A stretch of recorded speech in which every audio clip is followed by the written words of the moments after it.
Fala galera, tudo bem com vocês? Hoje nós vamos falar mais um pouquinho sobre a organização do texto dissertativo argumentativo. É interessante que nas últimas aulas a gente tem falado sobre estrutura e confesso que sempre bato nessa tecla que não existe uma receita pronta para fazer uma boa dissertação. É claro que todos nós gostaríamos de alguns macetes, mas eles não existem. O que existem, na verdade, são métodos e padrões pré-estabelecidos, é claro. É importante praticar bastante, né? Essa é a primeira visão nossa, né? Essa é a primeira técnica. A prática leva à perfeição. Se você sempre está interessado em produzir boas redações, acho que pelo menos uma por semana vai estar atingindo o objetivo e nós já temos até falado sobre isso com vocês. Outra coisa importante para a construção do texto dissertativo é que você precisa ler para ter conhecimento sobre o assunto. Seja qual for o tema, é importante você ter um conhecimento do assunto a ser abordado, a fim de aplicar com precisão e certeza aquilo que está sendo escrito. Habilidade com a língua escrita, de maneira que se possa fazer boas construções sintáticas, uso de palavras adequadas e relações coerentes entre os fatos, argumentos e as provas. Outra questão, boa organização semântica. O texto ele precisa estar organizado, ele precisa estar de uma forma bem estática, esteticamente falando, perdão. Ou seja, a organização coerente das ideias aplicadas à dissertação, para que possam facilmente ser compreendidas por quem está lendo, pelos leitores. Outra questão é o bom embasamento das ideias sugeridas, boa fundamentação dos argumentos e das provas.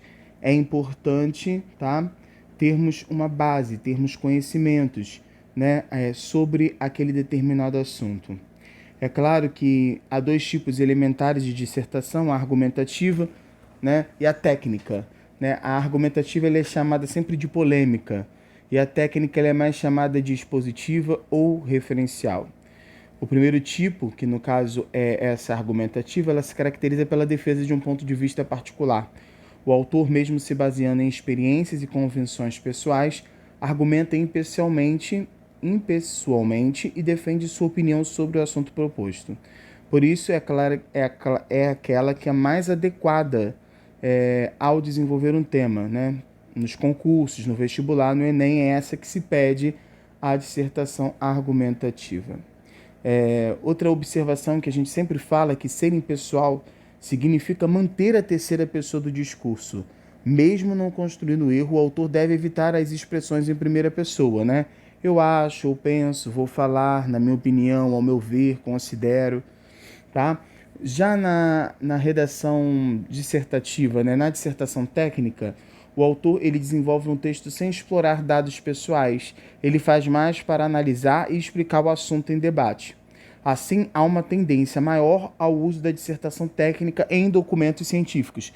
Nesse caso de dissertação técnica, nós vamos perceber que ela é usada mais nas notícias, nos textos jornalísticos, nos textos de conteúdos didáticos, nos decretos, nas leis, tá bom? Bom, nós vamos passar aqui agora os slides e vamos falar um pouquinho com vocês sobre esses passos iniciais. A seleção das ideias é fundamental, fatos e acontecimentos históricos, além da aproximação social atual, é tão importante quanto a seleção de palavras. O que a gente quer mencionar com isso, galera? Quando nós vamos construir um texto dissertativo, é importante você estar integrado dentro daquele assunto. Por isso que a gente fala que o aluno do terceiro ano, aluno do vestibular, o aluno que está se preparando desde o segundo ano do ensino médio, ele precisa saber um pouquinho sobre cada assunto, para que, independente do tema que vier a surgir no Enem, ele possa ter noção daquilo que ele vai escrever, daquilo que ele vai falar. Outra questão importante é a seleção das palavras. Na redação, nós não vamos usar palavras que nós usamos no dia a dia, mas sim iremos usar palavras rebuscadas, palavras finas. Geralmente, as pessoas se veem diante de fatos a serem comunicados, mas não sabem apresentá-los. Vocês até, às vezes, veem a ideia, mas não conseguem colocá-la no papel. Não consegue expor ela de uma forma adequada, não consegue expor com as palavras adequadas, não consegue expor com os pensamentos sobre aquele assunto. Você sabe, mas você não consegue passar para o papel de fato aquilo que você pensa, aquilo que você analisa, aquilo que você reflete, aquilo que você conceitua diante daquele tema. Bom, e aí mais adiante, nós vamos ver o conceito. Por quê? Dissertar, existe um conceito para dissertar. Dissertar por meio da organização de palavras, frases, textos, apresentar ideias, desenvolver raciocínio, analisar contextos, dados e fatos.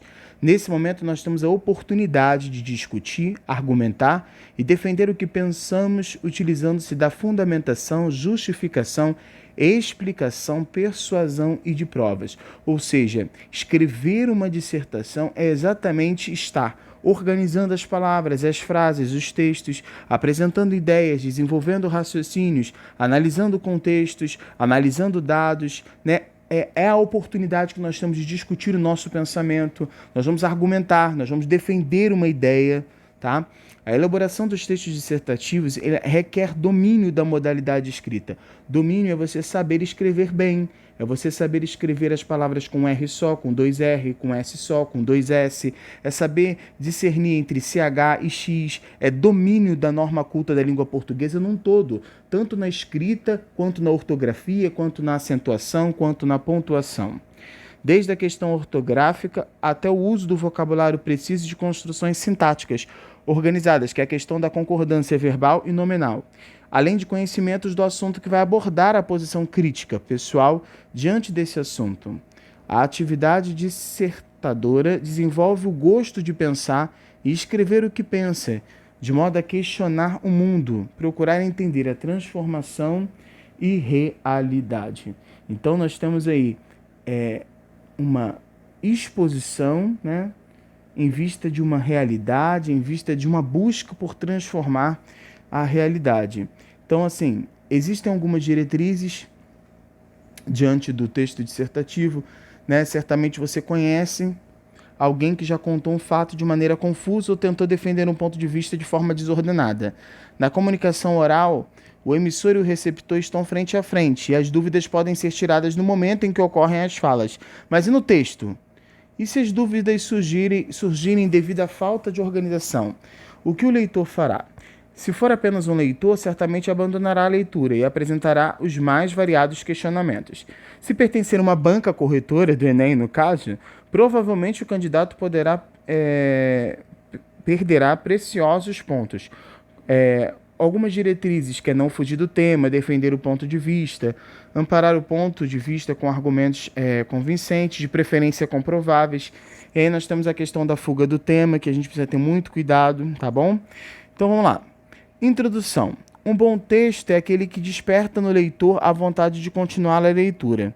Na introdução, o autor define o que será dito, mostrando assim ao leitor que seu texto merece atenção. O assunto a ser tratado deve ser apresentado de maneira clara. Existem assuntos que abrem espaços para definições, conceitos, comparações, indagações, considerações históricas, enumeração de ideias, de expressões, fatos e citações. Ou seja, primeiro, a minha introdução ela precisa ter esses pontos. Ela precisa chamar a atenção do meu leitor, né? A introdução não pode ser chata, porque se a introdução for chata, né, se ela for enjoativa, o leitor não vai ter desejo de continuar fazendo aquela leitura. E o corretor também ele vai se sentir desmotivado a trabalhar com o seu texto, porque o seu texto, infelizmente, ele é fraco, ele não consegue chamar a atenção. Então, um bom início de texto é aquele que desperta no leitor a vontade de continuar lendo.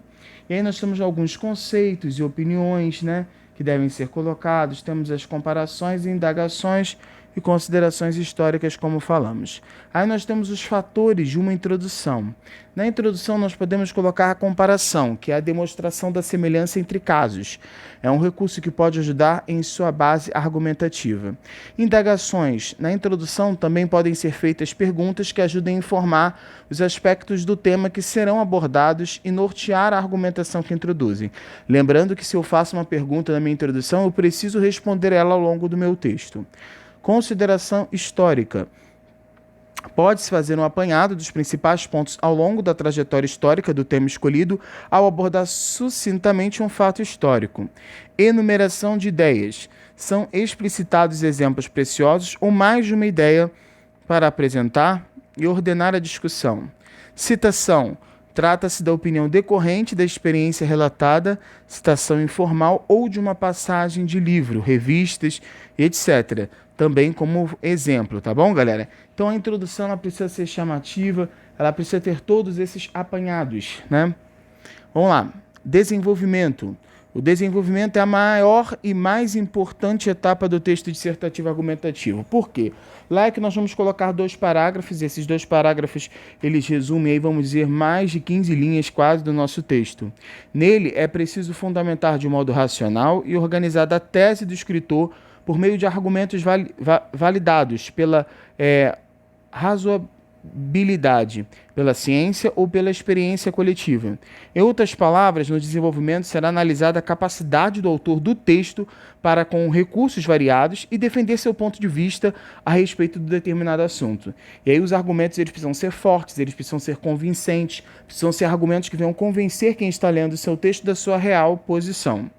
E aí nós temos os fatores do desenvolvimento. E aí nós temos uma relação de causa e consequência, que por vezes é possível defender a tese do texto argumentativo com relações de causa e consequência, demonstrando que determinada ação pode ter desencadeamento favorável à produção escrita. Nós temos a exemplificação, que são exemplos que nós vamos poder colocar durante os nossos argumentos. Eles podem ser usados com casos comuns vivenciados na comunidade ou conhecidos do grande público. Eles são apresentados em tom mais informal e, ao mesmo tempo, eles corroboram a tese defendida, eles ajudam a defender a sua tese. Outro ponto, indagações, que são geralmente perguntas que têm com o intuito de facilitar a ordem das ideias de um texto, já que a relação entre pergunta e resposta é natural e ajuda na compreensão do texto pelo leitor. É importante responder as perguntas. Comparação pode ser usada para comparar benefícios e malefícios à sociedade, né? O que isso promove de bem? O que isso promove de ruim? Qual é o lado bom? Qual é o lado ruim? Isso aí você pode colocar no seu texto, dependendo, é claro, do tema e da situação que está sendo discutida. Discurso de autoridade. Esse tipo de argumento, o escritor lança a mão de pesquisas, teorias, disciplinas ou tradição, apresentando uma autoridade sobre o tema. Contra-argumentação é quando o autor apresenta parte de uma argumentação contrária à sua para combatê-la. Isso pode acontecer justamente para criar uma dinâmica no seu texto, você mesmo tentar combater a sua própria argumentação. E o uso de dados e pesquisas de opinião e consideração histórica também são fatores presentes no desenvolvimento. Então, são fatos e pontos super importantes que percebemos aí nos fatores do desenvolvimento. E a conclusão, galera? Há 2 formas de encerrar o texto dissertativo, por meio de reafirmação da tese defendida ou da apresentação sucinta das soluções, caso tenha abordado um problema. No caso da dissertação, o mais comum é que no final o escritor venha ratificar o posicionamento ou retomar a tese defendida ao longo do texto, né? Porque durante todo o texto a tese ela vai caminhar. Então, na conclusão, é claro que nós não podemos deixar a tese de fora. Pelo contrário, nós vamos reafirmar e vamos trazer uma solução para ela, né? um posicionamento. Se necessário, retomá-los objetivamente.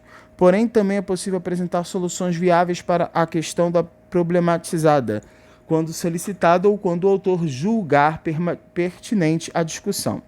É importante lembrar que as soluções propostas, o autor devem ser mágicas, ou seja, elas devem possuir uma viabilidade concreta. E aí a gente está se referindo à questão das propostas de intervenção. No Enem, é impossível fechar um texto sem uma proposta de intervenção. Nós precisamos apresentar uma proposta, a solução e a proposta. Não adianta apresentar apenas uma solução. A solução a gente vai apresentar sempre na UERJ. Lembra que há uma diferença? Na UERJ a gente apresenta uma solução. Mas no Enem a gente apresenta a solução e apresenta uma proposta de intervenção para mudar o quadro daquela problemática. Então, temos que ter uma total atenção nesse quesito, tá bom? Então, nós fechamos mais uma vez a questão da organização do texto dissertativo argumentativo. É claro, galera, que é mais uma videoaula para complementar e para reforçar toda aquela questão de estrutura que nós trabalhamos desde o início das nossas videoaulas, né? Início ali de março, abril, já tínhamos falado, mas hoje estamos retomando essa organização, tá bom? E creio que é um tema, né? É um assunto que sempre será relevante, porque quando a gente trata de organização do texto dissertativo argumentativo, a gente está falando de conceito, de diretrizes, de elaboração do próprio texto, da introdução, desenvolvimento, conclusão, e aí a gente envolve tema, tese, título, tudo isso dentro de um só contexto. Agradeço aí a participação de vocês, obrigado pelo carinho e até a próxima videoaula. Continuem elaborando as redações, continuem treinando, continuem executando as redações, porque com certeza, quando chegarmos no Enem, iremos arrasar com a nossa nota, tá bom? Fiquem com Deus e até a próxima.